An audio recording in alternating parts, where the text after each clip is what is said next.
এইভাবে ঠিক জন্মায় আমাদেরই মতো শত কবি।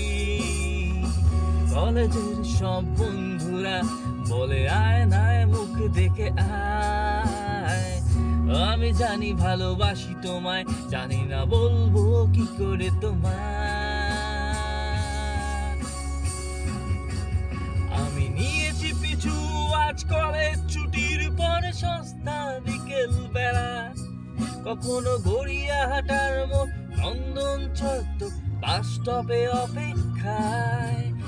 আমি দেখেছি তোমায়, তুমি দেখেছো আড়াল থেকে। ভালোবাসা ছিল বুকে, মায়ের বকুনি অসহায়, চিঠি লেখা খাতায়, বুক বেঁধে কোন সুখে। বন্ধু আমি দাঁড়িয়ে আছি কলেজের গেটে অপেক্ষায়, চিঠি হাতে কত কথা লেখা তোমায়। একটি হলেও পর খুলে ভালোবাসা যদি নাই বা দিলে, তবু আমি থাকবো অপেক্ষায়।